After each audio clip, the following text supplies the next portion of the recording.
नारद मुनि ये जानने के लिए आतुर थे कि आखिर वो कौन सी बात है जिसके कारण रावण की मनमानी देखकर भी ब्रह्मा जी क्रोधित न होकर मुस्कुरा रहे हैं। अपनी जिज्ञासा शांत करने के उद्देश्य से नारद जी ने जगत पिता से पूछा, हे जगत पिता, आप संभवतः ऐसा सोचे कि मैं हट कर रहा हूं, परंतु मेरी जिज्ञासा मेरे नियंत्रण से बाहर जा रही है। कृपया बताइए कि आपके और महादेव के परम भक्त और धनधान्य के देव कुबेर को छल और बाहुबल से पराजित करके उससे आपके द्वारा प्रदत्त पुष्पक विमान को रावण द्वारा छीन लेने के बावजूद आपको क्रोध क्यों नहीं आया? जो क्रोध युक्त प्रतिक्रिया आपके दिव्य मुखमंडल पर दिखनी चाहिए, उसके विपरीत आपके चेहरे पर मुस्कान के होने का मैं क्या अर्थ लगाऊं सृष्टि देव? ब्रह्मा जी ने मुस्कुराते हुए कहा, सूचनाओं को एकत्रित करके उनको बांटते बांटते तुम्हारा धैर्य अत्यधिक कमजोर हो गया है नारद, जबकि तुम्हें तीनों लोकों में सबसे अधिक धैर्यवान होना चाहिए था। जब तक तुम किसी सूचना के तल तक नहीं पहुंच जाते हो, तब तक तुम्हारे मन मस्तिष्क में पीड़ा बनी रहती है, परंतु सही और वास्तविक सूचना को पाने के लिए आतुरता ही नहीं वरन धैर्य की आवश्यकता होती है। अब देखो, देवाधिदेव महादेव के धैर्य को देखो। जिस सोने की पूरी लंका का निर्माण महादेव ने माता पार्वती के लिए उनके सपनों के महल के रूप में करवाया था, वो पूरी की पूरी स्वर्ण नगरी महादेव के हाथों से छीन ली गई और महादेव ने हंसते हुए मांगने वाले को तथास्तु कह दिया। जब महादेव से स्वर्ण लंका छीनी जा सकती है, तो कुबेर से पुष्पक विमान क्यों नहीं छीना जा सकता है? ये रहस्य की बात है, और जिस रहस्य के कारण महादेव स्वर्ण लंका के छिन जाने पर भी मुस्कुराते रहे, और ठीक वैसे ही मैं पुष्पक विमान कुबेर से छिन जाने पर मुस्कुरा रहा हूं। नारद जी ने पूछा, आखिर वो रहस्य क्या है जगत पिता? ब्रह्मा जी ने कहा, देवगणों को अनेक कार्य ऐसे करने पड़ते हैं जो देखने में असामान्य अवश्य लगते हैं, परंतु उनके पीछे अनेक सार्थक उद्देश्य निहित होते हैं नारद। मैं तुम्हें वचन देता हूं कि सही समय पर इस रहस्य से पर्दा उठा दूंगा। ब्रह्मा जी की बात को सुनकर नारद मुनि की जिज्ञासा समाप्त तो नहीं हुई, परंतु वे ब्रह्मा जी की बात से इतना अवश्य समझ गए थे कि ये उनकी जिज्ञासा को शांत करने का उचित समय नहीं है। तो अब मन ही मन धैर्य रखने और संतोष करके रह जाने के अलावा उनके पास कोई और विकल्प नहीं बचा था। नारद जी से बात करने के बाद ब्रह्मा जी कुछ क्षण के लिए ध्यान मुद्रा में चले गए और अपनी आंखें बंद कर लीं। अचानक नारद मुनि ने उत्साहित स्वर में उनसे कहा, प्रभु, आपका ध्यान भंग करने के लिए क्षमा प्रार्थी हूं, परंतु ये देखिए तो सही प्रभु, आंखें खोलिए, देखिए धरती पर क्या घटित हो रहा है, देखिए ना प्रभु। ब्रह्मा जी ने अपनी आंखें खोल दी और कहा, मैं आंखें बंद करके भी वही देख रहा था नारद, जिसे तुम खुली आंखों से देख रहे हो। मेरी बनाई हुई सृष्टि में जो कुछ भी घटित हो रहा होता है, मेरी नजर सब पर है। अब बताओ कि धरती की ओर देखकर तुम इतना उत्साहित क्यों हो रहे हो?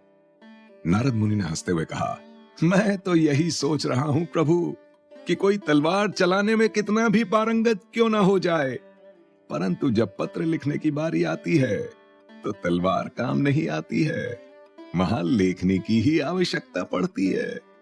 ब्रह्मा जी ने मुस्कुराते हुए पूछा, अब ये क्या पहेली हुई भला? नारद मुनि ने कहा, पहेली नहीं प्रभु, आप स्वयं देख लीजिए।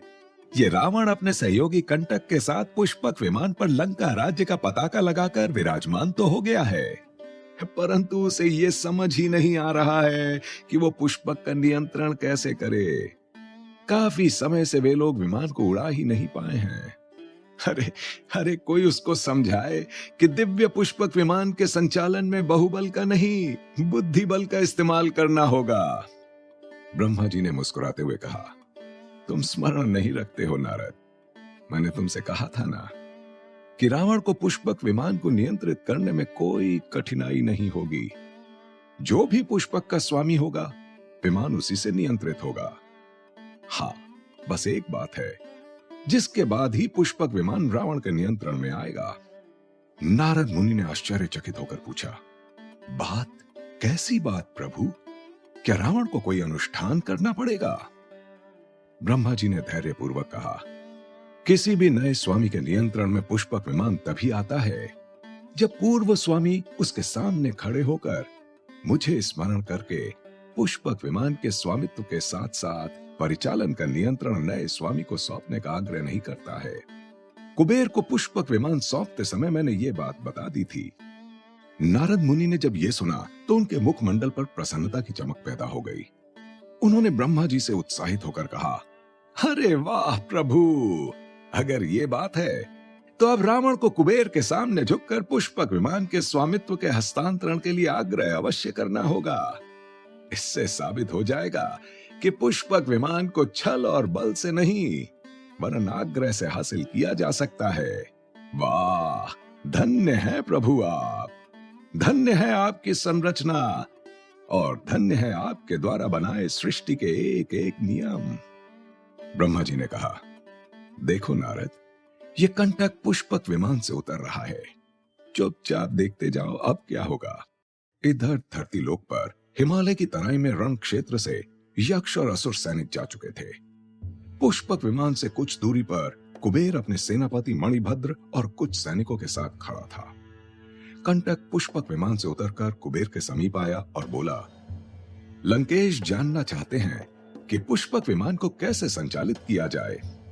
कुबेर ने कहा, पुष्पक उसी से नियंत्रित होगा जो उसका स्वामी होगा।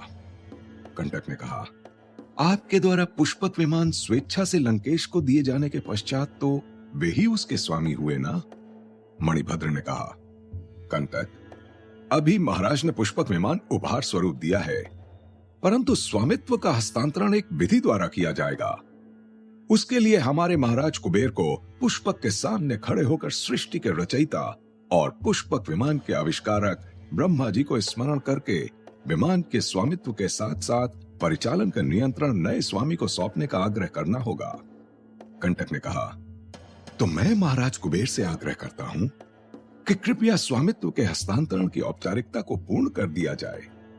कुबेर के मुखमंडल पर एक मुस्कान आई और उसने कहा, यह आग्रह जो तुम कर रहे हो कंटक, वो तुम्हारे लंकेश को यहां आकर करनी पड़ेगी। विनम्रता के बगैर पुष्पक विमान के स्वामित्व को हासिल कर लेना बेमानी होगा। कंटक सोच में पड़ गया कि रावण से कैसे कहे। तभी पीछे से रावण की आवाज आई, कंटक, इतना मत सोचो, अब युद्ध समाप्त हो चुका है और मैं छोटा भाई होने के नाते आग्रह कर सकता हूं। रावण के आग्रह करने के पश्चात कुबेर ने स्वामित्व के हस्तांतरण के लिए विधिवत ब्रह्मा जी से प्रार्थना की एवं उसके बाद रावण और कंटक पुष्पक विमान पर सवार होकर आसमान में उड़ने लगे। उधर लंका के राजमहल में माता कैकसी ने गुप्तचरों को आदेश दिया था कि रण क्षेत्र में जो कुछ भी घटित हो रहा है उसकी पल पल की सूचना उन्हें दी जाए। सुबह सुबह गुप्तचर सारण ने उनकी कुटिया में आकर कहा, राजमाता की जय, अलकापुरी में यक्ष दानव युद्ध समाप्त हो गया है। महर्षि पुलस्त्य द्वारा मध्यस्थता किए जाने के बाद युद्ध की समाप्ति की घोषणा कर दी गई है। लंकेश ने अलकापुरी नगरी कुबेर के पास ही रहने दी है, परंतु वे पुष्पक विमान लेकर लंका आ रहे हैं। अगर पितामह रणभूमि में नहीं आते तो महाराज लंकेश पुष्पक विमान के साथ साथ कुबेर का कटा हुआ सिर भी लंका ले आते। कैकसी ने गुप्तचर सारण से कहा, पुष्पक विमान हासिल कर लेने के पश्चात रावण की शक्ति में असीम वृद्धि हुई है। ये दिव्य वायु वाहन लंका राज्य की शोभा बनेगा। कैकसी ने दैत्य दासी बिंबा को बुलाया और आदेश दिया, लंका नगरी को दुल्हन की तरह सजाया जाए। एक विजेता के रूप में आज लंका में रावण का भव्य स्वागत किया जाएगा। जाओ, संबंधित मंत्रियों को सूचित कर दो कि आज लंका में विजयोत्सव मनाया जाएगा। उधर रणभूमि से पुष्पक विमान को लेकर कंटक के साथ रावण कुछ ही क्षणों में हवा से बातें करने लगा। उसने महसूस किया कि अब पुष्पक विमान पूरी तरह उसके नियंत्रण में है। रावण ने कंटक से कहा, कहीं तुम ये तो नहीं सोच रहे हो कंटक कि इस पुष्पक विमान में कोई कुंजी नहीं लगानी पड़ती है, रथ की भांति कोई लगाम नहीं खींचनी पड़ती है, फिर यह विमान उड़ता कैसे है? कंटक ने कहा, जी महाराज, यह सत्य है कि तीनों लोकों में यह विमान एक पहेली बना हुआ है। आप ही बताइए कि आप मन ही मन क्या बोलकर इस विमान को नियंत्रित कर रहे हैं? रावण ने मुस्कुराते हुए कहा, अरे इसमें कोई यंत्र नहीं है और ना ही कोई कुंजी लगती है। बस जो मन में अपना गंतव्य सोच लिया, यह विमान वहीं चला जाता है। हमारे मन की गति ही इसकी गति है। अगर तुम सोचोगे कि मुझे गंतव्य तक पहुंचने में विलंब हो रहा है और हमें और तीव्र गति से चलना चाहिए, तो यह विमान अपनी गति को मन स्थिति के अनुसार ही अति तीव्र या धीमा कर लेगा। ब्रह्मा जी के चिंतनशील मन की कल्पना और उनके तमाम आविष्कारों तथा विश्वकर्मा जी की अथक मेहनत का ही नतीजा है यह विमान। इतना कहने के बाद रावण ने मन ही मन पुष्पक विमान को लंका जाने के लिए निर्देश दिया। देखते ही देखते पुष्पक विमान ऊंचाइयों पर बादलों के ऊपर जाकर उड़ने लगा। कुछ ही देर में पुष्पक विमान दूर निकल गया था। रावण ने पूछा, ये हम कहां से गुजर रहे हैं कंटक? क्या तुम्हें कुछ अंदाजा है? कोई बर्फ से लदी हुई पर्वत की चोटी है हमारे नीचे, देखो तो। कंटक ने कहा, जब तक हिमालय पर्वत श्रृंखला समाप्त नहीं हो जाती है महाराज, श्वेत बर्फ से आच्छादित ऐसी पर्वत चोटियां ही देखने को मिलेंगी। रावण ने कहा, आह, कितना मनोरम दृश्य है कंटक। इसके बाद मार्ग में क्या आएगा? कंटक ने कहा, इसके बाद एक विशाल भूभाग का मध्य क्षेत्र आएगा महाराज। तब हम लोग चंबल नदी के ऊपर से अटेर नामक कस्बे के ऊपर से गुजरेंगे। वहां हमें एक किला दिखाई देगा। वो अटेर का किला है लंकेश। आप ध्यानपूर्वक सुन रहे हैं ना लंकेश? मैंने कहा अटेर किले का पर्वत हमें दिखेगा। इतना कहने के पश्चात कंटक ने शरारत भरे लहजे में कहा, वो एक विशेष पर्वत है महाराज, आपके लिए तो अति विशेष। रावण ने आश्चर्य से पूछा, मेरे लिए अति विशेष कैसे? कंटक ने कहा, वही देवगिरी पर्वत है महाराज, आपका देवगिरी, जहां जाने का वचन आपने किसी को दिया है। आप चाहें तो देवगिरी में कुछ क्षण के लिए पुष्पक विमान को उतार भी सकते हैं महाराज। रावण ने कंटक को घूरते हुए कहा, हा, तुम जो कहना चाह रहे हो मैं उसको अच्छी तरह समझ रहा हूं कंटक। तुम खुलकर कहते क्यों नहीं कि मुझे यहां पुष्पक विमान को इसलिए उतार लेना चाहिए क्योंकि उसी देवगिरी पर्वत के किले में मंदोदरी रहती हैं। रावण ने कंटक के कान को ऐंठते हुए कहा, बोलो दुष्ट, बोलो, यही कहना चाहते हो ना? कंटक ने कहा, अरे लंकेश, मेरा कान तो छोड़िए, मैंने क्या गलत कहा है आपसे? अगर कुछ क्षण के लिए आप मंदोदरी जी से मुलाकात कर लेंगे तो आपका क्या बिगड़ जाएगा?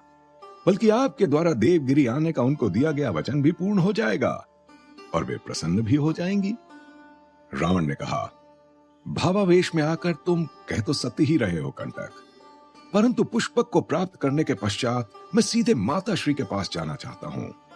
यह पुष्पक विमान मेरी जीत बाद में है, बल्कि सर्वप्रथम ये उनका स्वप्न है जो मेरे हाथों पूर्ण हुआ है। इसलिए इसे अपने हाथ से छूने और इस पर सवार होकर गगन विहार करने का सर्वप्रथम अधिकार माता श्री का ही है। हाँ, हम अगली बार जब भी कभी आसमान में विचरण करेंगे तो अवश्य ही देवगिरी में उतरेंगे और मंदोदरी से मिलकर उन्हें पुष्पक विमान भी दिखाएंगे। आज तो अब चाहे भगवान ब्रह्मा भी आ जाएं, तो मैं रुकने वाला नहीं हूं। अब यह पुष्पक विमान सीधे लंका के स्वर्ण महल में माता श्री की कुटिया के सामने ही उतरेगा। कंटक ने कहा, आपने राजमाता कैकसी को अपने जीवन में प्रथम प्राथमिकता दी है, यह देखकर मन भाव विभोर हो गया लंकेश। रावण ने तो कह दिया कि अगर अभी स्वयं पुष्पक विमान के आविष्कारक ब्रह्मा जी भी आ जाएं, तब भी पुष्पक की गति नहीं थमेगी। और अब यह पुष्पक सीधे लंका जाकर माता कैकसी की कुटिया के बाहर ही उतरेगा। परंतु रावण ने महसूस किया कि उसके द्वारा बार बार निर्देश दिए जाने के बावजूद मन की गति से चलने वाले पुष्पक विमान की गति में अवरोध उत्पन्न हो रहा था। रावण ने हैरान होकर कंटक से कहा, देखो कंटक, अचानक इस पुष्पक विमान की गति को क्या हो गया है? यह तो लगभग हवा में रुक गया है। लगता है कुबेर ने हमें धोखे में रखकर यह पुष्पक विमान दे दिया है। अवश्य ही इसमें कोई त्रुटि है।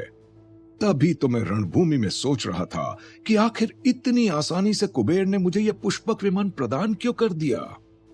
रावण ने चारों तरफ देखा। नीचे दूर दूर तक सिर्फ बर्फ से ढके पहाड़ थे। सब कुछ सफेद सफेद दिख रहा था।